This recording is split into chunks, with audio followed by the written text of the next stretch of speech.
My name is Emily Carter. A few years ago, my mother called me asking for $10,000, saying the whole family depended on it. I didn't argue. I did something else, and everything changed after that. If you've faced something similar, share your experience in the comments. The phone started vibrating while traffic crawled forward, heat pressing through the windshield. A name flashed across the screen. My mother never called during work hours unless something was wrong. Her voice broke before I finished saying hello. "Emily, I don't know what else to do," Linda said, breath uneven. "Things are bad. The family is in trouble." Words piled up faster than questions could form. Rent, bills. Someone else's problem folded neatly into one sentence. She said $10,000, like it was a favor you could grab on the way home. "I need it as soon as possible," she added. "You're the only one who can help." Traffic moved again. The call stayed loud in my ear. She kept talking. Family. Blood. How everyone was counting on her. And how she was counting on me. The story shifted every few seconds, never landing anywhere solid. No names, no dates, just urgency, polished by panic. A stoplight turned red. My turn to speak slipped into the gap. "What's the money for?" The answer arrived already defensive. "Does it matter right now?" she said. "This isn't about details. This is about stepping up." Another car honked. Linda kept going. "I wouldn't ask if it wasn't serious. You know that." That wasn't true, but correcting it would have turned the call into a debate. Instead, the question came back, slower this time. "What's it for?" A pause. Not long, just enough to notice. "Things added up," she said. "It's complicated." Complicated was her favorite word when numbers didn't survive daylight. Traffic inched forward again. The light stayed red. Linda shifted gears. "Emily, I carried this family for years," she said. "Now I need help, just this once." And just this once had a long history. Another attempt followed, softer. "If you don't help, everything gets worse." That sentence landed with the weight of a warning and the precision of a threat, the kind that never explained itself, but expected obedience anyway. Silence stretched on my end, not from confusion, but from lack of options she would accept. "I need to know where the money's going," I said. A sigh cut through the line. Annoyance slipped through the cracks. "You're overthinking this." The light changed, cars surged ahead, her voice sharpened. "I didn't raise you to interrogate me," she said. "I raised you to care." That was new. Care as a payment plan? "I'm asking you as your mother." There it was, the title, the final card. The call ended without a goodbye, no thank you, no plan. Just the echo of urgency and a number that refused to shrink. The screen returned to the navigation app, calmly recalculating my route like nothing had happened. A notification popped up beneath it. Weekly spending summary ready. Timing, as always, was efficient. The car rolled forward again. One hand stayed on the wheel, the other hovered over the phone, not dialing back, not doing anything useful yet. Traffic cleared, the road opened. Somewhere between the next intersection and the freeway entrance, a choice waited, already impatient, already expecting an answer. The car was parked before the engine fully cooled. A thumb slid across the phone screen, not to return the call, but to open the banking app. The balance loaded first, clean and neutral. Then the transaction history followed. Transfers stacked up in neat rows, dates spread across years. Amounts varied, but the recipient stayed the same. Notes beside them looked almost polite now. Temporary. Help. Just until next week. None showed a return. Scrolling slowed. Messages came next. Old threads reopened without ceremony. Requests written as updates. Promises phrased like assumptions. A few thank yous, no follow-ups. A notification interrupted the list. "Everything okay with your mom?" It came from a cousin I rarely spoke to. The timing felt coordinated, even if it wasn't. Before replying, another message landed, this one from my aunt. "You're the one with stability," she wrote. "It makes sense for you to help." No dollar amount mentioned, no question asked, just a conclusion reached without input. The phone stayed in my hand while keys went back into the ignition. Traffic resumed its normal rhythm. The world didn't pause for moral dilemmas. At the next stop, another text appeared. She's been under a lot of stress. No explanation followed. Stress, apparently, was a shared family resource. Work swallowed the rest of the afternoon. Emails demanded replies. Schedules needed approval. A shipment ran late. Each task finished cleanly, predictably, the opposite of the conversation waiting at home. Marcus noticed before I said anything. He always did. "Didn't think you were the zoning out type," he said, glancing over his monitor. "Just tired." That answer didn't slow him down. "Something big?" A shrug replaced detail. Silence stretched between keystrokes.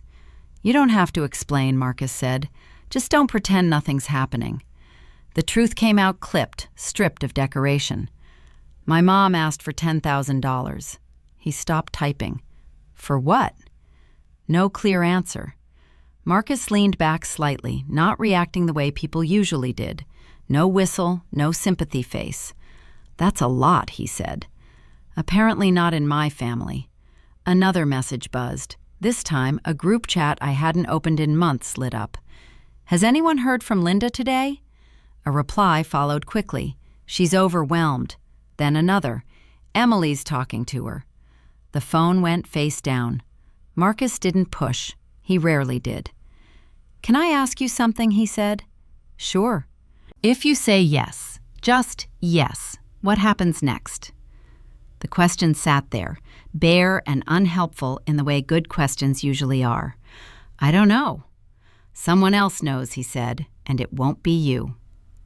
Work pulled him back before anything heavier could land. A ticket came through. He fixed it.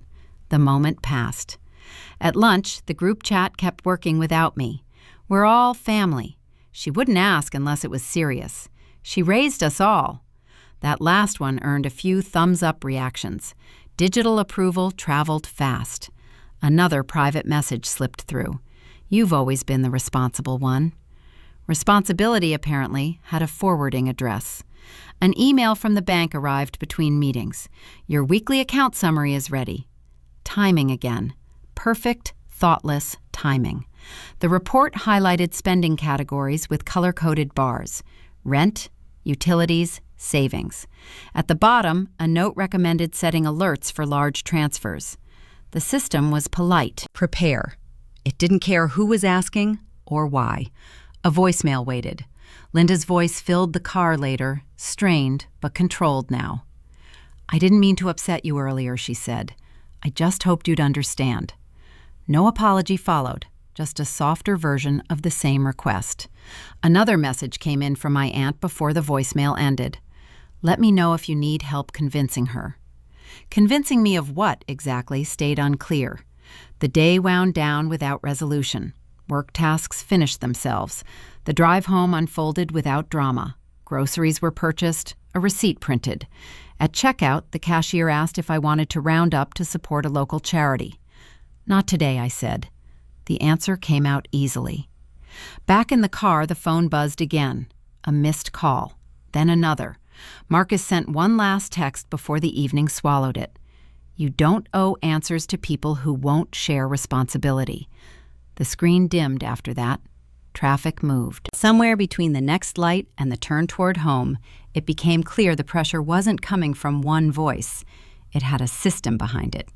The message arrived without context, the way inconvenient truths usually do. "Hey," it read, "this might be awkward, but I think you should know something." It came from a second cousin I hadn't seen in years. We exchanged birthday texts at most. No small talk followed. A photo appeared instead, an old screenshot of a bank transfer, cropped but legible. "Your mom asked me for money last year," the next message said. "Same reason, family emergency." Another image followed, different amount, different date. Then a sentence that didn't try to soften anything. She never paid it back. The car rolled forward while the screen stayed lit. A red light forced a stop. The thread kept growing. She told me not to mention it to anyone else, said it would just create drama. Drama. That word again. Always assigned to whoever noticed a pattern. The cousin sent one more message. I'm not asking you to fix anything. Just thought you deserved the full picture. The phone rested on the console after that. Not face down this time. Nothing to hide yet. At home, groceries landed on the counter. Receipts stayed folded. The fridge opened, closed. None of it required thought. Messages stacked up anyway. Linda started texting again. Short bursts now. Less pleading. More reminders. Did you get my voicemail?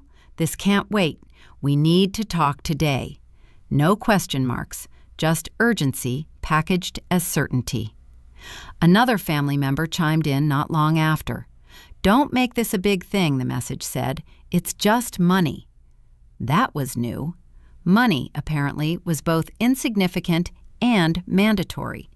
The cousin sent one last note before disappearing again. I made a list, she wrote, in case it helps.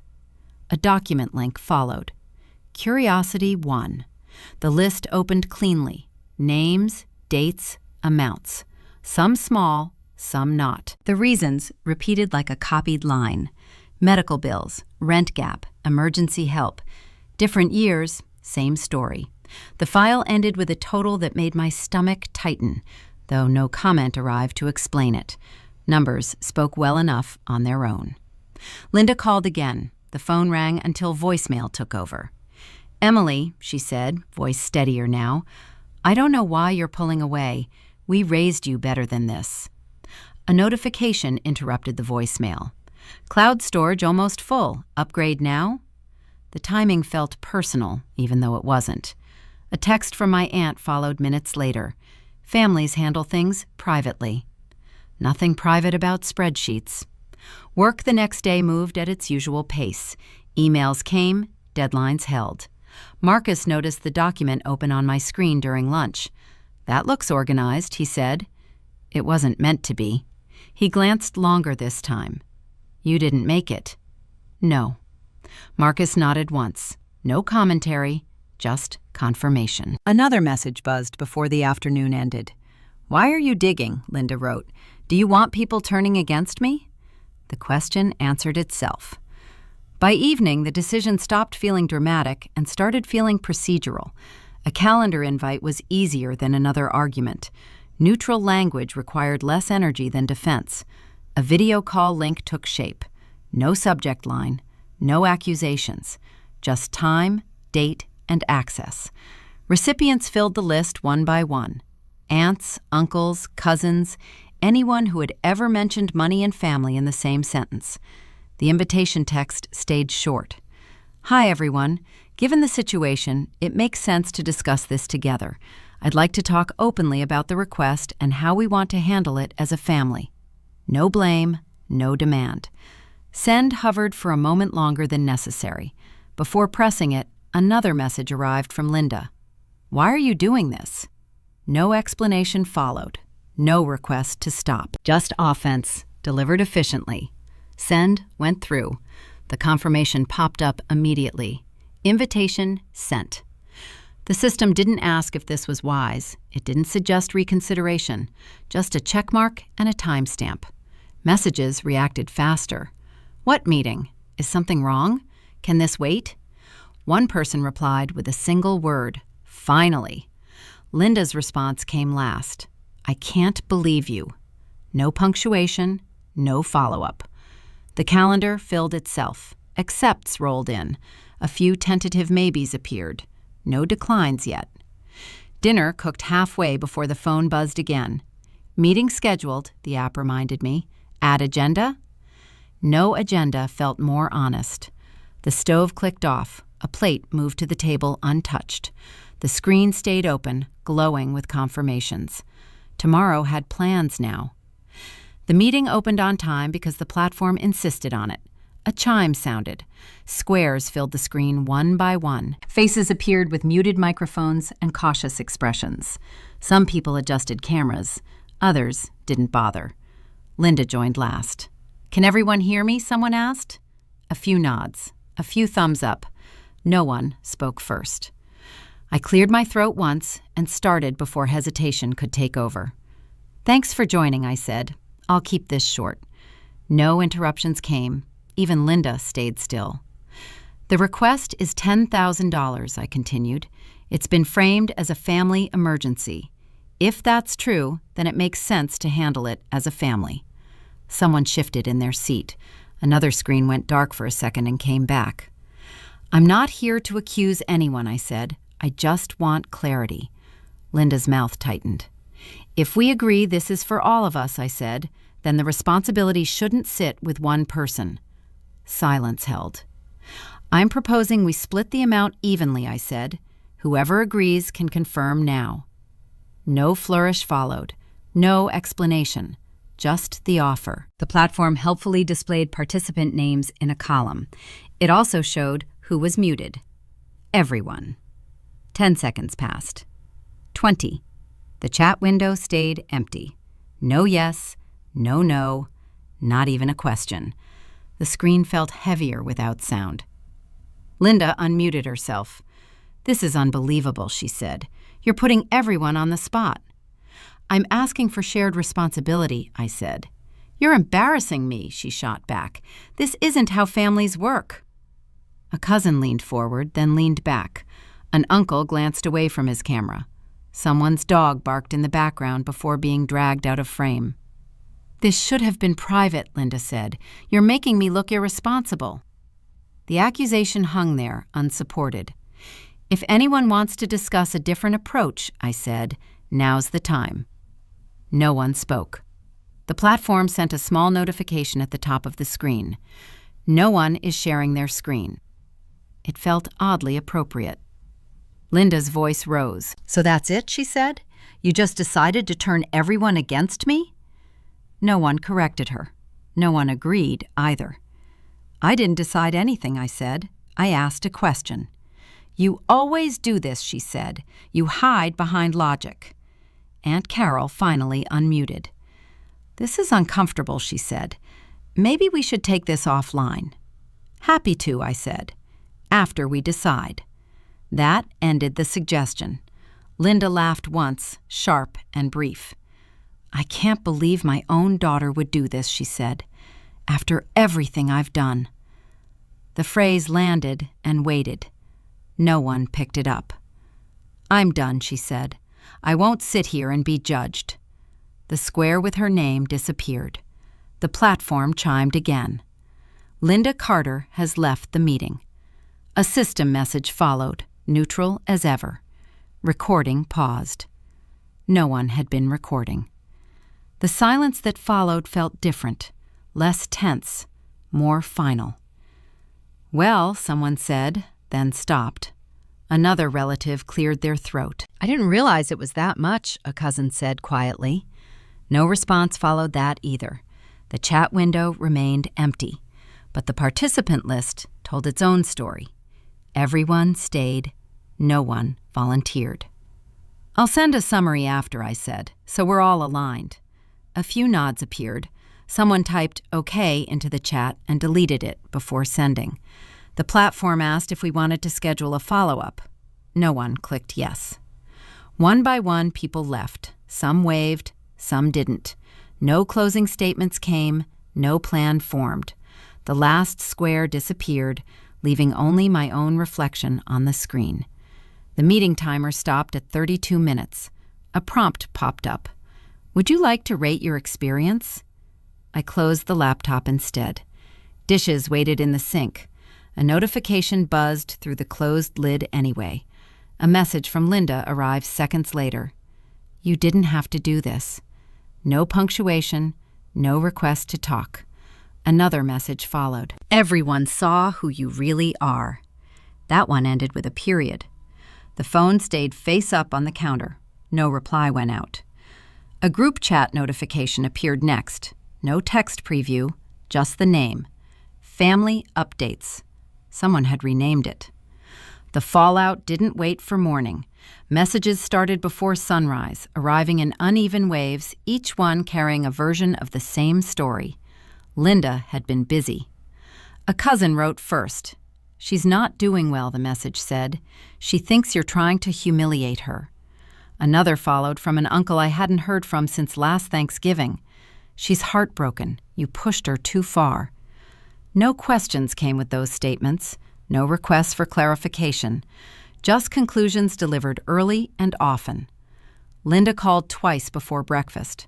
Both times went unanswered. Voicemail stacked instead. "You know I'm not well," she said in the first. Her voice sounded fragile, practiced. "I didn't sleep all night," she said in the second. "I can't believe you do this to me at my age." At work, people avoided eye contact in ways that felt familiar. Family pressure had a way of leaking into unrelated spaces. The phone stayed face up on the desk, buzzing every few minutes. A text from my aunt arrived mid-morning. "Your mother has always sacrificed for this family. That should count for something." Sacrifice, apparently, was transferable debt. Lunch came and went without appetite. Marcus noticed again. "You're getting popular," he said, nodding toward the phone. "That's one word for it." He didn't smile. "What's the new angle?" "They're saying I embarrassed her, that I made things worse." And nothing, I said. "That's the whole argument." Another voicemail arrived while we talked. "Emily," Linda said, softer this time, "if something happens to me, I hope you can live with that." Marcus raised an eyebrow but stayed silent. "That's new," he said after the voicemail ended. "It rotates," I said. "Health, age, reputation, depends on the day. And the money? Still 10,000. He leaned back, so nothing actually changed. The afternoon dragged under a layer of constant interruption. Family members who used to text freely went silent. Others sent messages loaded with concern but light on substance. One cousin typed, then erased, then typed again. "I don't want to be involved," the message finally said. That position seemed popular. Linda switched tactics by evening. The calls stopped. Emails replaced them. Longer now, more formal. "You've forced me into a position I never wanted," one message read. "I thought you were different," said another. Each ended without a question mark. A notification from the video platform appeared that night. "Your recent meeting has expired. Would you like to save the chat history?" I declined. The system accepted that without argument. Dinner sat half-finished while the phone lit up again. "This isn't what families do," Linda wrote. "We handle things privately." Privately, as it turned out, meant one person paying and everyone else approving after the fact. Another message arrived seconds later. "If you back out now, we can forget this happened." Forget was doing a lot of work in that sentence. The old pattern surfaced without effort. Pay first, smooth things over later. Carry the discomfort so no one else had to. That approach had always come with praise. Quiet praise. Temporary praise. The bank app opened without prompting. Transfers from years ago lined up again, patient and accurate. None of them had fixed anything. None had prevented this moment. A call from my aunt came through unexpectedly. "You know your mother," she said without greeting. "She doesn't handle stress well." "I know," I said. "So why keep pushing?" The question landed as if there had been pushing on my end. "I asked for shared responsibility," I said. "That's all." A pause followed. Not reflective, strategic. "Well," she said, "that's just not realistic." Realistic, apparently, was one person absorbing the damage. The call ended politely, no resolution, no agreement. Linda's final voicemail that night arrived just before midnight. "I hope you're proud," she said. "You've turned everyone against me." The phone stayed on the nightstand after that. No replies went out, no clarifications offered. Morning came anyway. Coffee brewed, emails arrived, the calendar filled. Life continued with impressive indifference. Another message from the family group appeared during breakfast. "We should let this cool down." Cooling down required movement from both sides. None appeared. By noon, it became clear there wouldn't be a compromise waiting quietly in the background. No one was stepping forward to share the burden. No one was asking how to fix things, only how to make the discomfort disappear. Linda's plan relied on someone blinking. That part was obvious now. The laptop opened during a break. The meeting invitation from days earlier still sat in the sent folder. No edits, no retractions. Hovering over it brought up an option. Send update. The mouse moved away, not because of fear, not because of courage either, because the offer still stood. The phone buzzed again with a new message from Linda. You've made your choice. So had she. The afternoon resumed without ceremony. A report needed review. A deadline crept closer. Hands returned to the keyboard. The proposal remained unchanged, sitting exactly where it had been left. No apology drafted, no follow-up sent. An email arrived from an address I didn't recognize. No subject line, no greeting, just an attachment and one sentence. Use this carefully. The file opened without drama. A folder, subfolders labeled by year, PDFs, screenshots, bank statements, message threads. The kind of order that takes time and patience, the kind no one builds by accident. Names repeated. Amounts varied. Reasons stayed familiar. Emergency, temporary, just until next month. Each document carried a timestamp. Each message carried the same tone. Urgent, grateful, reassuring. Payback promised. Payback absent. A second email followed, this time from the same cousin who had warned me earlier. I didn't want to be the one to say it, she wrote, but people are scared now. They don't want this traced back to them. Traced, as if the truth had teeth. Phone notifications multiplied while the folder stayed open. Linda moved fast once she realized control was slipping. You're collecting evidence now, she wrote. This is sick. Another message landed seconds later. You're trying to destroy me. The accusation didn't ask for denial. It assumed guilt. Calls from family members started coming in pairs. Some voices trembled. Others stayed flat. We don't need paperwork, an uncle said. Let's just stop this before it gets worse. Worse for whom stayed unsaid. A cousin called next. Can you delete whatever you have, she asked. I don't want my name in anything. Your name is already there, I said. I didn't put it there. Silence followed that. I just don't want problems, she said finally. Problems had already arrived. They just hadn't been evenly distributed. Linda left a voicemail that afternoon, clipped and controlled. You think documents make you right, she said. All you're doing is proving how cold you've become. Another voicemail followed. You're digging up old stuff to hurt me. The folder sat untouched while messages piled up around it. No forwarding, no posting, no announcements. Truth didn't need amplification. It needed accuracy. Marcus stopped by my desk before leaving for the day. You look like you found something, he said. Someone kept receipts. He nodded once. Those always change things, he said, even when people pretend they don't. By evening, the strategy shifted again. Fear replaced anger. A text from my aunt came through. People are worried this could spiral. We should close it. Close it how? The message didn't say. Another followed from a cousin. If this goes any further, it could affect everyone. The implication sat heavy. Shared risk, finally acknowledged. I'm not sending this to anyone, I wrote back. I'm answering questions when asked. That wasn't the reassurance they wanted. Linda called again. This time I answered. What do you want? She asked without greeting. Clarity, I said. You're turning people against me, she said. They're scared because of you. They're scared because they recognize the pattern. A sharp breath crossed the line.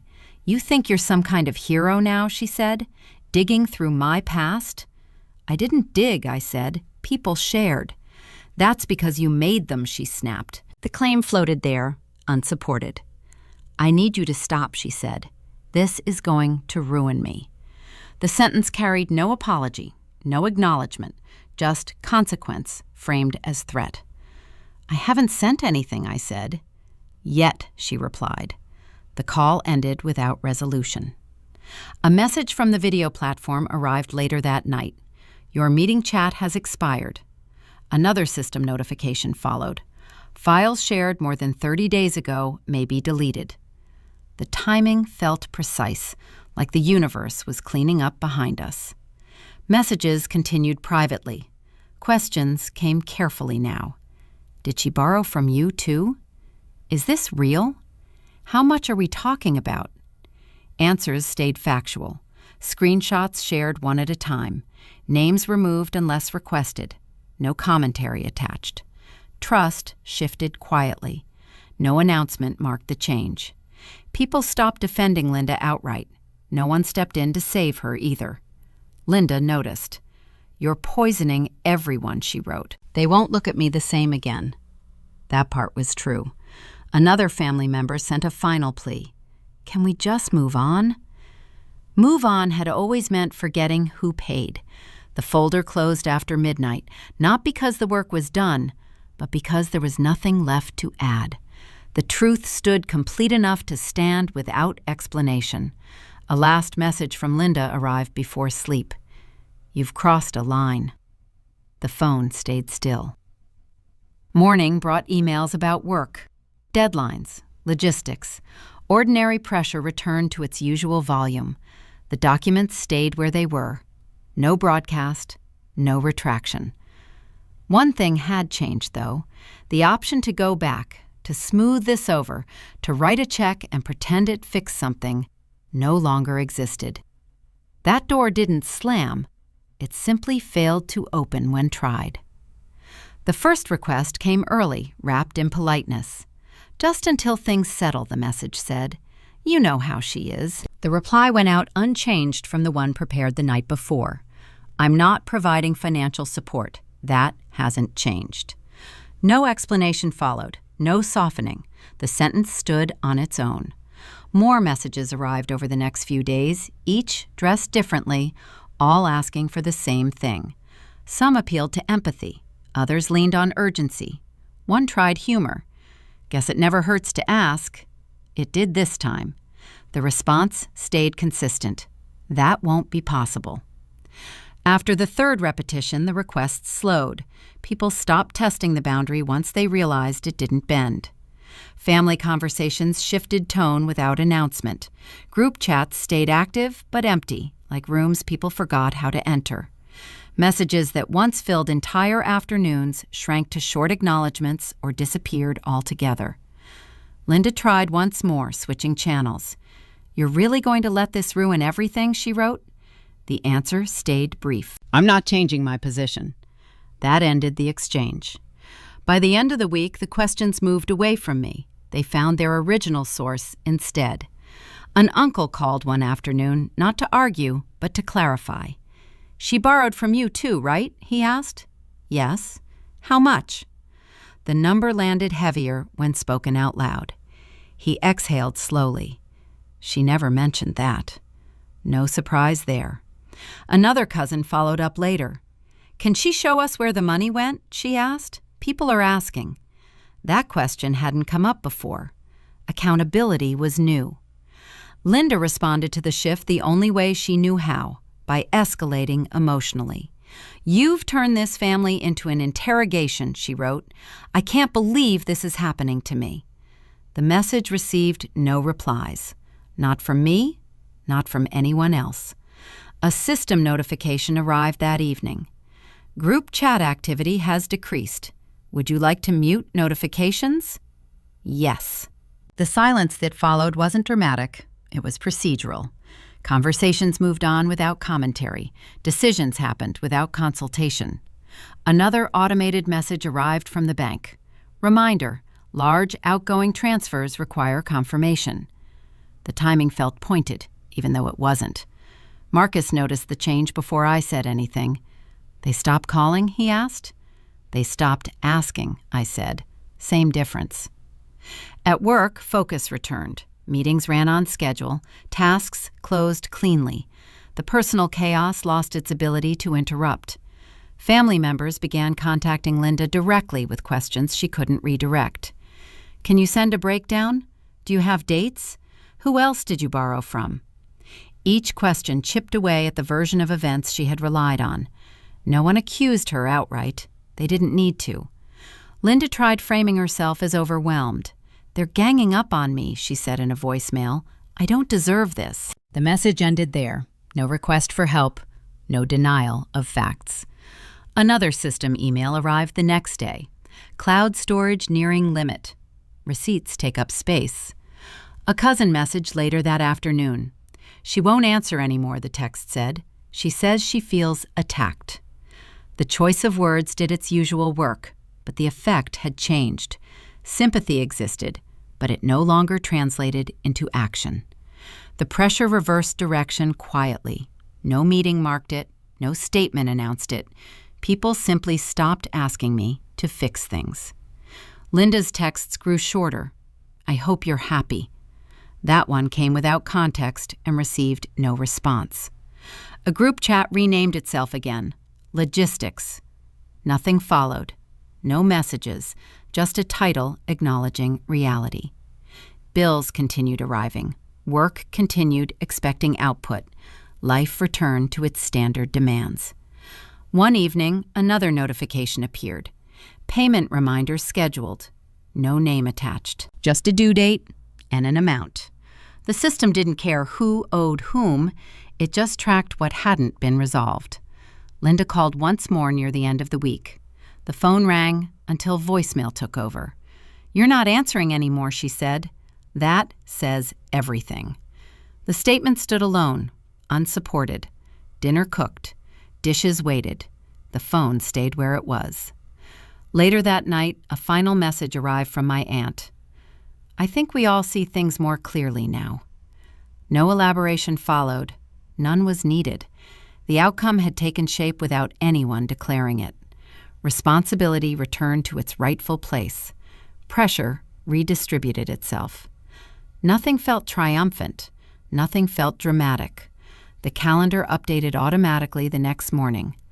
Budget review scheduled. The updates stopped arriving without any announcement.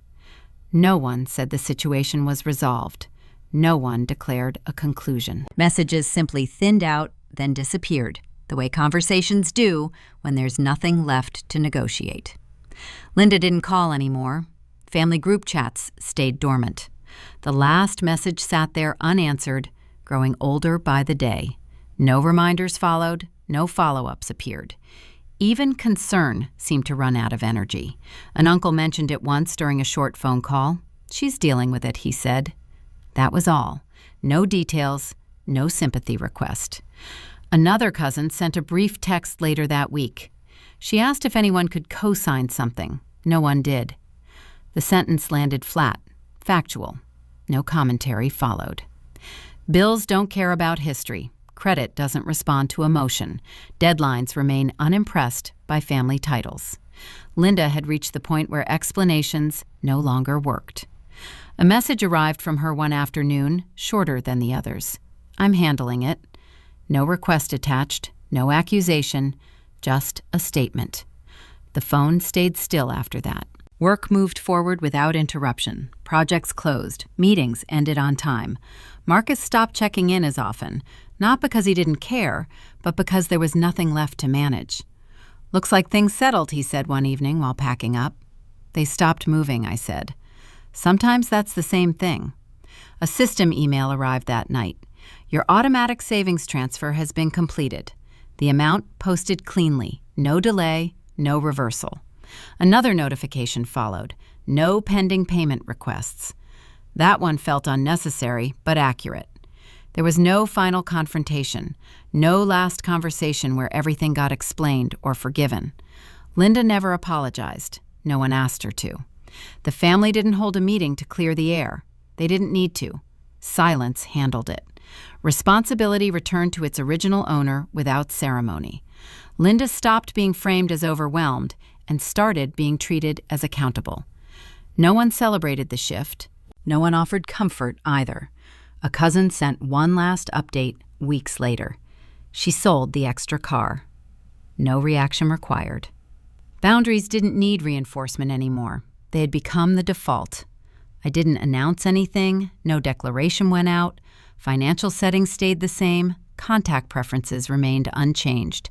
The distance held without effort. A notification from the bank popped up during lunch. Your credit score has increased.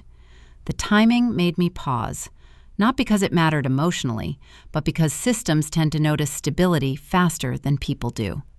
After work, a familiar routine unfolded. A stop at a public place that blended into every other weekday.